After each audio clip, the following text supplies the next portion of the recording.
Hello' ৰাইজ, আপোনালোকৰ কি খবৰ? সকলো ভালে আছেনে? আজি বলক মোৰ লগত সাধাৰণ এটা মাংসৰ চুপ বনাওঁ। মানে মাটন অকণমান লৈ আনিছিলে, যিহেতু আমাৰ ফালে আজি শনিবাৰ বজাৰ হয়।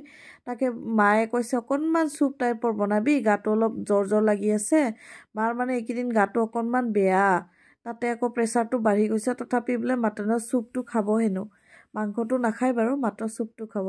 কিন্তু এইজনী মই মাংস বনাইছোঁ, ক'ত নাথাকিব আৰু ওচৰত। আৰু এখন সাধাৰণকৈ মিক্স ভাজিও বনাই ল'লোঁ। বাকী আৰু মাংসখিনি বনোৱানো কি ক'ম, সকলোৱে চাগে মোতকৈ ভালদৰে বনাব জানে। বাকী কিন্তু আজি মই মানি গৈছোঁ, মই মানে বেলেগ একো মছলা দিয়াই নাই। তাতে মোৰ কালাৰ চাওক মাংসৰ। এইফালে আকৌ ভাতখিনিও বহাই দিলোঁ। তাতে আমাৰ কুকাৰটো অকণমান অসুস্থ। কেইবাৰ মই হাতটো দিছোঁ জনাবচোন। মানে বজিয়ে থাকে, চিটিটো বন্ধই হ'ব নোখোজে। ফাইনেলি বন্ধ হ'ল। এইফালে আৰু ভাত ৰখি হামিয়াবই ধৰিছোঁ আৰু।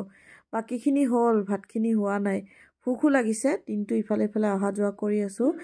এইয়া বেলি ডুবিবই হৈছে আৰু, কিন্তু ইমান ধুনীয়া দেখিছে আজি বেলিটো। তাকে বোলো আৰু পাপাই ভাত ৰখি আকৌ বিস্কুটৰ লগত পানীয়ে খাইছে। আকৌ তেওঁ এতিয়া ভাত নাখায়, মানে তেওঁ নামঘৰত সোমাব, সেৱাটো কৰিব, তাৰপিছত খাব মানে। বাকী আৰু ইফালে আমি ৰেডি কৰিলেনো কি হ'ব, আৰ্কিটো ৰখিয়ে আছে, তাৰ কাৰণে ৰেডি কৰি দিলোঁ আৰু।